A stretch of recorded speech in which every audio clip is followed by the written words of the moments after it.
How's it going, everyone? Welcome back to another episode of The Creative Process. As you know, my name is Jaden, and today we have a very special guest. All the way from Adelaide, we have May. How are we doing today? I'm doing very well, thank you, Jaden. That's good. Flew in bright and early from Adelaide this morning, and I am having a great day.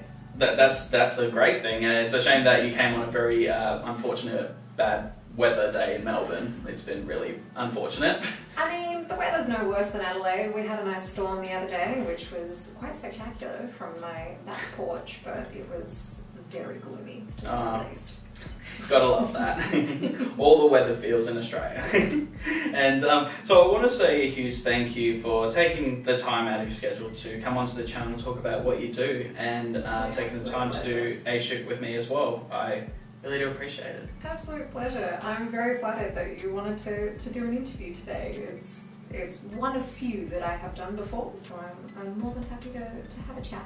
Amazing, amazing. And so I guess for everyone who's watching at home that might not know what you do, so tell us, what do you do with yourself when it comes to the creative arts? Oof. I know it's a broad question, isn't it? No, it's a great question, but my answer just happens to be very broad, I suppose. I work professionally as an art nude model. I do fashion stuff, emotive stuff. I work in studios. I work on cliff tops. I work all the above. All over the place. I am involved in lots of different photos. I have written 4 different books. And I like to paint in my spare time. Oh, and I also sing. Wow. Wow, that is quite a list of... I am an artist all day, every day, doing you one breathe thing art. or another. I do, I really do. You legitimately breathe art, and I think that's really amazing. And I definitely think for me, one of the things that I think we were talking before, while we were working together, that the one thing that grabbed my attention was your emotive work, and I think that's something that... Thank you. I think... some people find it sometimes hard to be in touch with and all that sort of thing when creating art, but I feel like when I see your work, I just see these just incredible emotive pieces of art that can tell so many, and you can tell so many stories by, I think we're talking about the whole thing about art, like you can tell so many stories from just changing either a hand, changing a facial expression, and it seems like you're really in touch with that, and I think that's pretty awesome. And thank you. Well, how long ago did you, I guess, begin? Let's go with the fine art nude model. How long ago did you begin that journey? That was almost 10 years. Congratulations. Thank you very much. It's been a long time. I answered a casting call online, and there was this wonderful photographer who was, he put up a little ad looking for a model, and I said, hey, I'm interested, and he replied immediately and said, you realise this is art nude, right? And I didn't realise that it was art nude. No, okay. But I let him know, like, no, I didn't realise. He said, oh, alright, you still interested? And I thought about it and went, yeah, actually, I am interested. Why not? This is a curious opportunity. I like to say yes to new experiences in my life. Let's see what happens. And 10 years later, I am very much enjoying myself. Amazing. It seemed like it actually paid off. Like, you know. It really did. It could have, unfortunately, you know. It could have backfired. Oh, it could have, absolutely. But it seemed like it really paid off, which I think that's really awesome. And yeah, 10 years, that's amazing. Well, happy 10-year anniversary of modelling. I think that's incredible. Thank you very much. And it's wonderful, and I certainly love the emotive side of things, you know, like that's why I was curious in modelling in the first place, to get more in touch with myself as a human being, an emotional human being. Absolutely. As we all are. It was a means of trying to understand myself a bit better, both from an emotive point of view and from having a physical body point of view. Yeah. That's a weird thing, you know, being a person. Yeah, no, I agree with you. I think it's such a really interesting thing to understand oneself, and to, when you create art, you are putting a lot of yourself into it, and you're creating all these different portraits of who, you know, for example, who is May, who is this person, even the artist behind the lens, you go, who is this individual? They're creating these portraits, and they're creating, so they, every time, like, you're creating, you put a bit of yourself out there. Certainly. And I think I really love that, because like I said, when I look at your content, the work that you've done with so many people, I see all these different sides of you, which is really, really interesting. And I think that's the one thing that really moved me about your work, and really Thank you. actually convinced me to really work with you, because I think we both have that same moral of going, we want to put our heart out there when we create art, because Certainly. it's part of us at the end of the day. Absolutely. You know, it connects us with the real world in a way. Absolutely. It's a means of communication, you know, both through who you are as an individual, but also how we relate to the world. Absolutely. You know, That's it. it's important. It's why we sing, it's why we dance, it's why we take photographs, it's why we write poetry. It's a means of connection and expression as a human being. It is, absolutely. You could have not put it any better. And I guess, you know, talking about the poetry side of things, and I think one of the things that did make me giggle, I have to say, was you have referenced yourself as the naked poet. Oh yeah. And you've released a lot of incredible books. I might put this up for people to see. So Thank you. this one is your first one, is that correct? Is my Phoenix. first one, yeah. So available online. I will leave a link to it. And I'm really excited to read it myself. Like, I've been wanting to get a copy of it for ages, so when we had the opportunity to work together, I was like, yes, do you have any copies available, because I wanted to read it. And so I guess starting on that, why have you, what made you decide to come up with The Naked Poet as your title? I have to ask.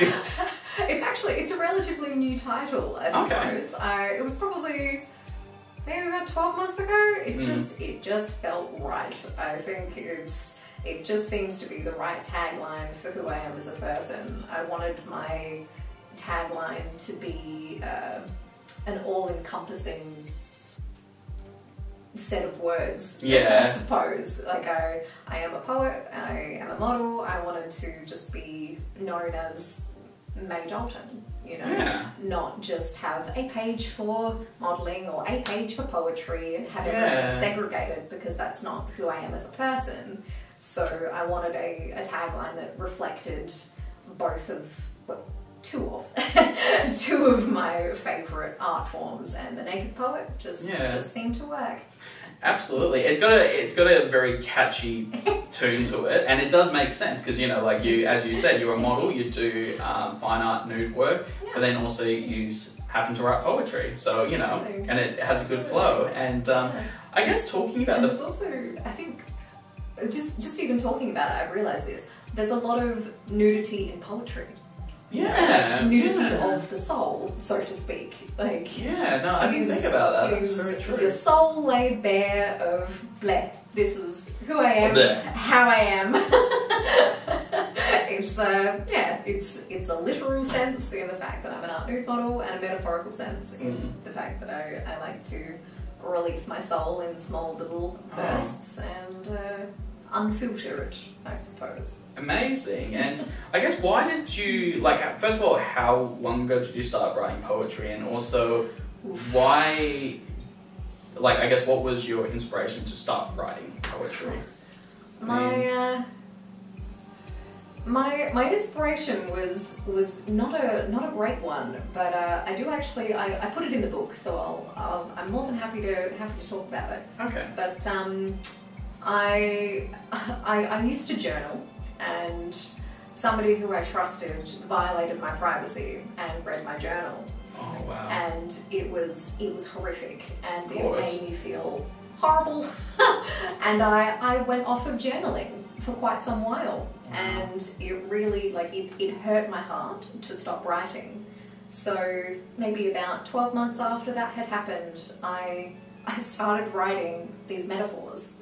And I would write, this is how Phoenix was born, and the first quarter of this book is some of those first poems of very deep, dark metaphors of what was going on in my life at the time, and it was through an abusive relationship, so it was not a nice time for my life, but I needed to release it. because it was something that was a dark storm cloud in my soul, and it needed to get out. But I had this block, like literal writer's block. I couldn't journal, I couldn't just free flow with these things, but I could write metaphors. So I found that I could be completely honest, but without actually explicitly saying, you know, dear diary, this happened today. Yeah. It was a way of telling all without telling anything.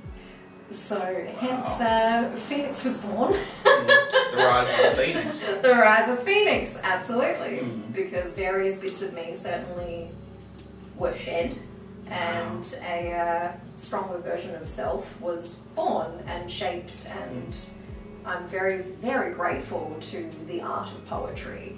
It has allowed me and continues to allow me to be completely honest with myself and with others, but also leave a bit to the imagination, which is why I decided to release them in book form, because you read it and you can hopefully identify something in your own life and not feel so alone in the dark, which is, I think, why poetry needs to exist.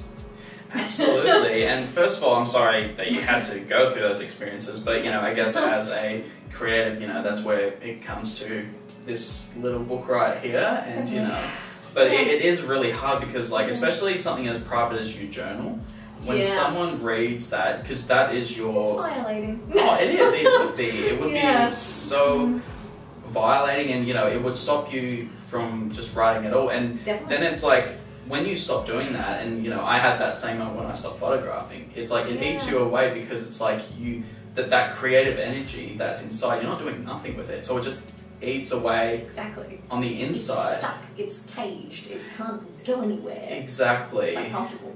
Oh, it is, it really is, and you just like, you just wonder yourself going, what the fuck am I going to do? It's like, what am I going to do with myself? Exactly. Like, it's a challenge, but I think, good on, amazing work to, rise up like a phoenix and and release these amazing poets. Like, I have actually, because I think there's been a couple of times where you've written some stuff on Instagram, and there have been some very beautiful, like, incredible words, and just the way of your descriptions is amazing and beautiful and just heartfelt.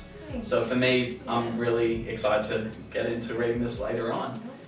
Best of luck. If you like them, there's 3 more. Oh, amazing. You can definitely guarantee I'll be posting those as well. And I guess, talking about like your work as a model, I guess, I like to ask this as a photographer, what has those experiences been like for you as a model? Has it had its ups and downs? Like, what has that been like for you? Overall, it's been quite therapeutic. Yeah? I think. Yeah, certainly. It's an emotional release to model, especially when you're working with like-minded individuals who really value honest art, I suppose. Like, I like to make things that aren't necessarily pretty.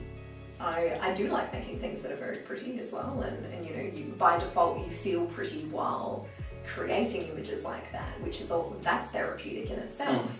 But then there's the deeper, darker side of modelling, where you've got bald hair and maybe you're covered in clay or paint or something crazy, and it's quite demonic almost. You can pull out various bits of anxieties, you can put all of your negative emotions into somewhere positive. You can delve into a space that is not necessarily a nice one, but make something physical out of it, which is a very, very tangible thing when you go, okay, this is an emotion that I need to get out and I need to put it somewhere, but hey, look, now I have a photograph. Yeah. Now I have also just enjoyed the actual movement. Something theatrical is therapeutic to move something through the body, It is a really interesting thing. Even for me as a creative, I kind of go through these times going, I need to, like, I have this idea, but I want to portray it, I want to bring it out. And then when you finally, I think as yourself as a model, when you have that feeling, you have that emote that you want to portray, and then you finally bring it out, it's like, it's like a weight's been lifted off you, and it's So, kind of like when you see that final product, you're like, it's as good as therapy. Like, it is yes. a different brand of therapy, essentially. It is, absolutely. It really is. It is. It absolutely is. And I really love, I think the one thing as well that I love that you don't limit yourself to what you like to work with, you know what I mean? Like you don't want to just work with the pretty side of photography, you like the dark side, you like the weird, the wonderful, and the strange and deranged. Yeah. We definitely created some pretty cool stuff today, so stay posted for that. Yes, we did. We did. That was a beautiful shoot. Oh, well, thank you. You know, I always say that at the end of the day, yes, I do take the photos, but you know, I need you in the shot because, you know, like without it, I'll be just taking photos of a wall. Yeah, And, but, you know, you make the model feel comfortable, and that's very nice. You know, the world needs more photographers that allow a model to actually just be and feel comfy and human. It's a partnership every time you take a photograph. Absolutely, and I 100% agree with you. And I guess you know, on that topic, as you know, someone who's been in this industry, as you said, for 10 years. So like, what I guess if you have like, what are some things that you find that are important when it comes to, like, you know, you mentioned a couple just then, when it comes to working with photographers, if there are photographers out there that are wanting to understand and all that sort of thing, what are some advice and what are some things that you feel are important that need to be brought to a photo shoot when working with you? Communication. Absolutely. I think, like, above anything, communication, and also like prior communication. Talking with your model about, hey, how do you feel about shooting this, this, and this? What about these photographs as inspiration images? Do you like them? How do you feel? What are your limits? Do you have any limits? Are you wanting to shoot nudity? Do you only want to shoot lingerie? Do you shoot fashion? Are you a portrait person? Maybe giving a bit of background. I loved when you and I first started chatting, you introduced yourself properly and formally. Hello, my name's Jaden, this is what I do. This is how I like to work. I've been shooting for X amount of years, or since 2018, I was paying attention. I think it's important, you know, we should just openly communicate about who we are, what we would like to get from a shoot, and go from there, really. And then whenever you meet with someone on the day, your model's not going to be surprised and say, oh, hang on, you didn't ask me to shoot. Exactly. Like, instantly they're uncomfortable, and they also feel obligated. Because when you're in front of somebody, it's harder to say no if you've been in a quiet mindset, I suppose, which a lot of people are, or especially if you're a little bit younger, then it becomes increasingly hard to say no, especially if there's an age gap, there's an expectation that you shoot whatever. It can be very hard, yeah. But no, leave the least amount of variables and go have fun. Absolutely, and just enjoy. Yeah. And yeah, I definitely think you're right with communication and also being honest, going like, hey, are you comfortable with this? Are you comfortable with that? But then don't, because the amount of times I've heard that models have felt really like pressured in a way to kind of go like, even though the photographer didn't mention before, and they go on the day going, oh, by the way, we're going to be shooting this, and they're like, did we talk about that? Exactly. Like, it's like, did we talk about, I don't remember that. Yeah. But then they and feel pressured if they're being because paid as well, then they feel like, oh boy, I'm on the clock, like he has a request or she has a request, whomever.